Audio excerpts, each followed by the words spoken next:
Hungary में आपका स्वागत है।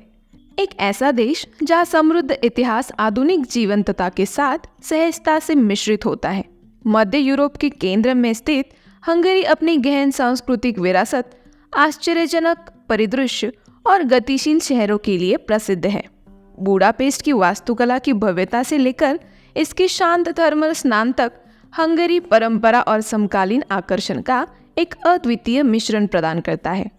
यह व्यापक अन्वेषण आपको हंगरी की उल्लेखनीय विशेषताओं, सांस्कृतिक पेचीदागियों और अनूठी विशेषताओं के बारे में मार्गदर्शन करेगा।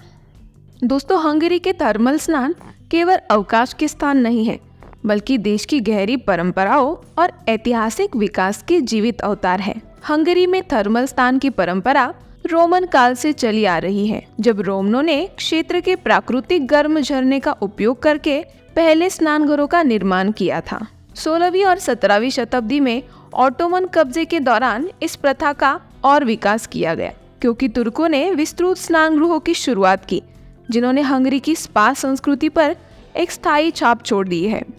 जे चेन्नी थर्मल बाथ बुडापेस्ट की सिटी पार्क में स्थित है। जे चेन्नी यूरोप के सबसे बड़े और सबसे प्रतिष्ठित स्पा परिसरों में से एक है। 1913 में खोला गया यह नियो बेरोक वास्तुकला का एक अनुकरणीय मॉडल है और इसमें 18 पूल है, जिनमें इंडोर और आउटडोर दोनों विकल्प शामिल होते हैं। अपने उपचारात्मक पानी के साथ आउटडोर पूल विशेष रूप से लोकप्रिय है, जो पानी के उच्च तापमान के कारण आगंतुकों को सर्द सर्दियों के महीने के दौरान भी गर्म पानी का आनंद लेने की अनुमति देते हैं। Gellert thermal bath art nouveau design की सुंदरता को प्रदर्शित करता है। गेलर्ट बाथ 20वीं शताब्दी की शुरुआत में बनाया गया था। जटिल मोज़ेक टाइलों और सना हुआ ग्लास सहित इसके अलंकृत अंदरूनी भाग विश्राम के लिए एक शानदार सेटिंग बनाते हैं। कैल्शियम, मैग्नीशियम और अन्य लाभकारी खनिजों से भरपूर अपने औषधीय पानी के लिए जानने जाने वाला गेलर्ट बाथ विश्राम और स्वास्थ्य, ये दोनों चाहने वालों के लिए एक आश्रय स्थल है। ये थर्मल स्नान केवल विश्राम स्थलों से कई अधिक है। वे सामाजिक केंद्र के रूप में कार्य करते हैं, जहां स्थानीय लोग अपने आगंतुक के साथ आते हैं। इन स्नानघरों का सांप्रदायिक पहलू एक ऐसी परंपरा को रेखांकित करता है जहां सामाजिकता और कल्याण आपस में जुड़े हुए हैं, समुदाय और विश्राम की भावना को बढ़ावा देते हैं, जो हंगेरियन संस्कृति का केंद्र है। हंगेरियन महिलाओं को उनकी सुंदरता और आकर्षण के लिए मनाया जाता है, जो देश की विविध आनुवंशिक विरासत का प्रतिबिंब है। कई हंगेरियन महिलाओं की आंखें बादाम के आकार की होती है, जिनका रंग आकर्षक नीले और हरे से लेकर गहरे भूरे तक हो सकता है। ये अभिव्यंजक आंखें अक्सर अच्छी तरह से तैयार की गई बौहों से उजागर करती है। उनके गाल ऊंचे होते हैं, जबड़े अच्छी तरह से परिभाषित होते हैं और गोरे से लेकर मध्यम तक की त्वचा का रंग आम होता है। उनकी विशेषताएं अक्सर एक प्राकृतिक स्वास्थ्य चमक व्यक्त करती है, जो उनकी समग्र शोभा में योगदान करती है। हंगेरियन महिलाओं के बाल गहरे भूरे बालों से लेकर हल्के सुनहरे बालों तक होते हैं। उनके बालों की मोटाई और चमक उनकी विशिष्ट उपस्थिति को बढ़ाती है, जिससे उनकी प्राकृतिक सुंदरता बढ़ती है। हंगेरियन महिलाएं अपनी शैली और सुंदरता की भावना के लिए जानी जाती है। चाहे पारंपरिक पोशाक हो या आधुनिक फैशन, उनकी खूबसूरती उनके रूप और आचरण दोनों में ही झलकती है। हंगरी का इतिहास विजयों, आक्रमणों और पुनर्निवेशों का एक बवंडर है, जो हर मोड़ के साथ मंत्रमुग्ध कर देता है। 1000वीं ईस्वी में राजा स्टीफन प्रथम द्वारा स्थापित हंगरी साम्राज्य एक मध्ययुगीन शक्ति का केंद्र था, जिसका पूरे यूरोप में सम्मान किया जाता था। लेकिन देश का भाग्य स्थिर था। मंगोल और तुर्क आक्रमणों की लहरों ने इसकी भूमि को नुकसान पहुंचाया, जिससे इसके अस्तित्व की भावना को आकार मिला। हंगरी ऑस्ट्रो हंगेरियन साम्राज्य में बदल दिया गया, जो सांस्कृतिक और औद्योगिक प्रतिभा का काल था, फिर भी सतह के नीचे तनाव व्याप्त हो गया था। 20वीं सदी विनाशकारी अराजकता लेकर आई। विश्व युद्ध की तबाही, क्रूर सोवियत कब्जा और 1956 की क्रांति की कुचली हुई आशा। प्रत्येक अध्याय में ऐसा लगा जैसे हंगरी का पुनर्जन्म हुआ हो, केवल फिर से परीक्षण किया गया हो। फिर भी 1989 में साम्यवाद के पतन के बाद हंगरी लोकतंत्र और आधुनिकता को अपनाते हुए आगे बढ़ा। इसका इतिहास लचीलेपन की एक मंत्रमुग्ध कर देने वाली कहानी है, जो लगातार महिमा और कठिनाई के बीच में लड़खड़ाता हुआ दुनिया पर एक अमिट छाप छोड़ता है, जिसे आधिकारिक तौर पर हंगरी गणराज्य के रूप में जाना जाता है।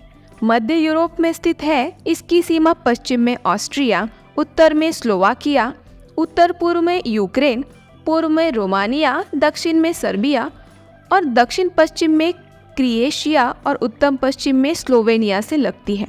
इस केंद्रीय स्थान ने हंगरी को उसके पूरे इतिहास में विभिन्न संस्कृतियों और प्रभावों का मिश्रण बना दिया है। यह देश लगभग 93,000 वर्ग किलोमीटर में फैला हुआ है और इसमें विविध परिदृश्य भी है। इसमें घुमावदार मैदान, उपजाऊ तराई क्षेत्र और पहाड़ी क्षेत्र भी शामिल है। डेन्यूब नदी यूरोप के प्रमुख जलमार्गों में से एक है। हंगरी से होकर बहती है, जो इसकी राजधानी बुडापेस्ट को ऐतिहासिक बुडा और हलचल भरे पेस्ट में विभाजित करती है। दोस्तों, हंगरी की जनसंख्या लगभग 9.7 मिलियन लोग हैं।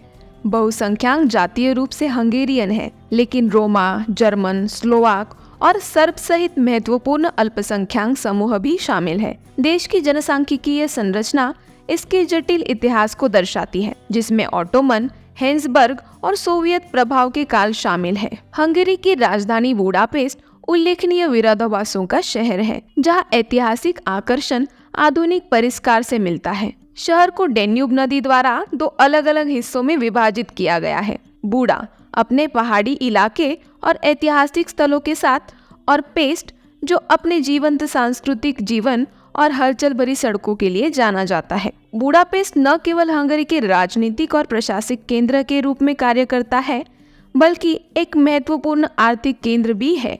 शहर की अर्थव्यवस्था विविध प्रकार के उद्योगों द्वारा समर्थित है। ऑटोमोटिव क्षेत्र विशेष रूप से महत्वपूर्ण है। ऑडी और मर्सिडीज बेंज जैसी प्रमुख अंतर्राष्ट्रीय कंपनियां हंगरी में विनिर्माण संयंत्र संचालित कर रही है। हंगरी की औद्योगिक शक्ति को दर्शाते हुए मशीनरी और रसायन उद्योग भी महत्वपूर्ण भूमिका निभाते हैं। हाल के वर्षों में बुडापेस्ट ने उच्च तकनीकी क्षेत्र रूप में पर्याप्त वृद्धि देखी है। यह शहर एक सुविकसित वित्तीय सेवा क्षेत्र द्वारा समर्थित नवाचार और प्रौद्योगिकी केंद्र के रूप में उभरा है, जिसमें कई बैंक, बीमा कंपनियां और वित्तीय संस्थान भी शामिल हैं। दूरसंचार भी एक महत्वपूर्ण भूमिका निभाता है, जिसमें हंगरी एक मजबूत और आधुनिक नेटवर्क बुनियादी ढांचे का दावा करता है। पर्यटन बुडापेस्ट की अर्थव्यवस्था का एक महत्वपूर्ण घटक है, जो सालाना लाखों आगंतुकों को आकर्षित करता है। शहर की समृद्ध सांस्कृतिक विरासत, वास्तुशिल्प स्थल और प्रसिद्ध थर्मल स्नान स्थानीय राजस्व और रोजगार सृजन में महत्वपूर्ण योगदान देते हैं।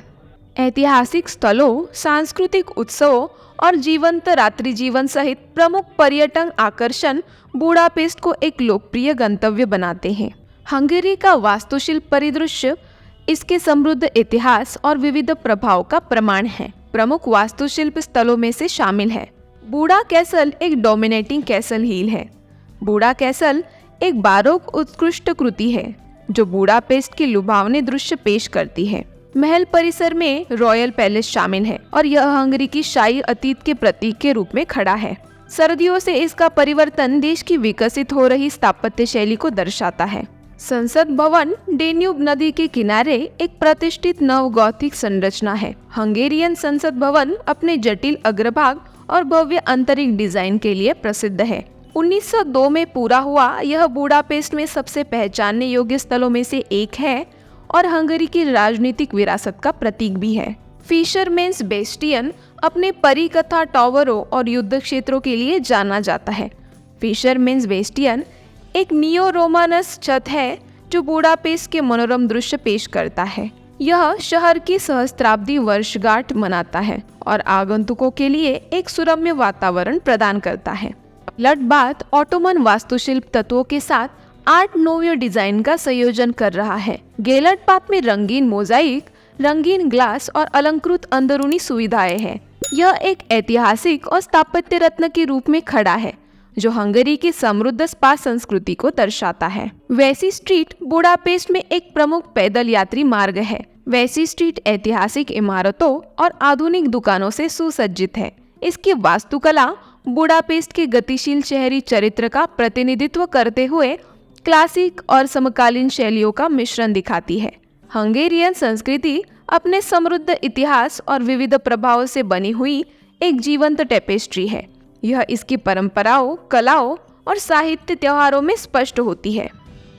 यहाँ बुडापेस्ट स्प्रिंग फेस्टिवल एक वार्षिक कार्यक्रम है जो एक प्रमुख सांस्कृतिक आकर्षण है, जिसमें संगीत, नृत्य और थिएटर में अंतर्राष्ट्रीय और स्थानीय कलाकारों द्वारा प्रदर्शित किया जाता है। यह त्योहार हंगरी की सांस्कृतिक विविधता और कलात्मक उपलब्धियों का जश्न मनाता है। दोस्तों, यहाँ एक और आश्चर्यजनक त्योहार सेज ओपन एयर फेस्टिवल है, जो सेज के सुरम्य शहर में आयोजित किया जाता है। यह त्योहार एक सुंदर आउटडोर सेटिंग में थिएटर प्रदर्शन प्रदान करता है। यह देश भर और विदेशों से थिएटर प्रेमियों को आकर्षित करता है। बूसोजारस आपको एक अलग एहसास देता है। मोहाक्स में होने वाला बूसोजारस पारंपरिक मुखौटों और वेशभूषा के साथ सर्दियों के अंत का प्रतीक है। त्योहार में जीवंत परेड, पारंपरिक संगीत और लोक नृत्य भी शामिल है, जो हंगरी की समृद्ध लोक परंपराओं को दर्शाते हैं। जीगेट फेस्टिवल यूरोप के सबसे बड़े संगीत समारोहों में से एक है। जीगेट बुडापेस्ट के ओबुड द्वीप पर होता है। इसमें अंतर्राष्ट्रीय और स्थानीय संगीत कार्यक्रमों की एक विविध श्रृंखला है, जो दुनिया भर के आगंतुकों को आकर्षित करती है। जैसे जैसे हम गहराई में उतरते हैं, हमें पता चलता है कि हंगरी के पास बेला बार्टोक और जोल्टन कोडाली जैसे प्रसिद्ध शास्त्रीय संगीतकारों के साथ एक समृद्ध सांस्कृतिक और संगीत विरासत है। उनके कार्यों ने वैश्विक संगीत पर एक स्थायी प्रभाव छोड़ा है और उनके योगदान को विभिन्न प्रदर्शनों और रिकॉर्डिंग के माध्यम से मनाया जाता है।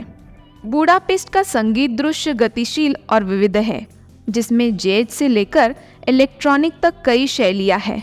बुडापेस्ट जैज क्लब और मूपा बुडापेस्ट यानी कि पैलेस ऑफ आर्ट्स जैसे स्थान स्थानीय और अंतर्राष्ट्रीय कृत्यों का प्रदर्शन करते हैं, जो हंगरी के समकालीन संगीत परिदृश्य को दर्शाते हैं। पारंपरिक लोक संगीत और नृत्य हंगेरियन संस्कृति का अभिन्न अंग है।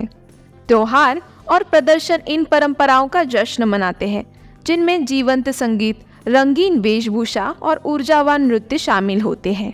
हंगेरियन साहित्य अपनी गहराई और मौलिकता के लिए जाना जाता है। सेंडोर पेटोफी और लाजोस कोसूत इन जैसे प्रमुख लेखकों ने महत्वपूर्ण योगदान दिया है, जबकि समकालीन लेखक साहित्यिक परंपरा को समृद्ध करना जारी रखते हैं। कई पश्चिमी यूरोपीय देशों की तुलना में हंगरी उसकी सामर्थ्य के लिए प्रशंसित है। हंगरी में रहना अपेक्षाकृत किफ़ायती है। एक सस्ते रेस्टोरेंट में खाने का खर्च लगभग 650 रुपये से 1290 और मध्य श्रेणी के स्थानों पर 2 लोग के लिए 3 कोर्स भोजन का खर्च 2200 से 3300 है। बुडापेस्ट में एक बेडरूम वाले अपार्टमेंट का किराया शहर के केंद्र में 34,400 से 60,200 तक है और इसके बाहर 25,800 से 33,000 तक है। उपयोगिता की लागत आमतौर पर 4,400 से 7,000 प्रति माह है, जबकि हाई स्पीड इंटरनेट की कीमत 1200 से 2200 तक है। सार्वजनिक परिवहन पास 1200 से लेकर 2000 मासिक है। किराने की कीमत में 1 लीटर दूध के लिए 60 से 80 रुपये और 1 किलोग्राम चिकन ब्रेस्ट के लिए 450 से 650 रुपये शामिल है। जिम की सदस्यता की कीमत 2200 से 4000 प्रति माह है और मूवी टिकट की कीमत लगभग 500 से 800 रुपये होती है। तो जैसे ही हम हंगरी के माध्यम से अपनी यात्रा समाप्त करते हैं, यह स्पष्ट होता है कि यह देश ऐतिहासिक, सांस्कृतिक और आधुनिक आकर्षण का खजाना है। सदियों की परंपरा को प्रतिबिंबित करने वाले थर्मल स्नान से लेकर बुडापेस्ट की जीवंत सड़कों तक, जहां इतिहास और आधुनिक जीवन का सहज मिश्रण है, हंगरी एक अद्वितीय और समृद्ध अनुभव प्रदान करता है। चाहे आप चेजेनी की सुखदायक पानी में डूबे रहे हो, बुडापेस्ट के वास्तुशिल्प वैभव को देख रहे हो या अपने लोगों की गर्मजोशी भरे आतिथ्य का आनंद ले रहे हो, हंगरी आपको इसके कई पहलुओं का पता लगाने, आनंद लेने और अपनाने के लिए आमंत्रित करता है। इस मनोरम दौर पर हमारे साथ शामिल होने के लिए धन्यवाद। यदि आपने हमारे साथ हंगरी की खोज का आनंद लिया है तो अधिक यात्रा रोमांच के लिए लाइक, शेयर और सदस्यता लेना न भूलें। अगली बार तक अन्वेषण करते रहे और जिज्ञासु बने रहे।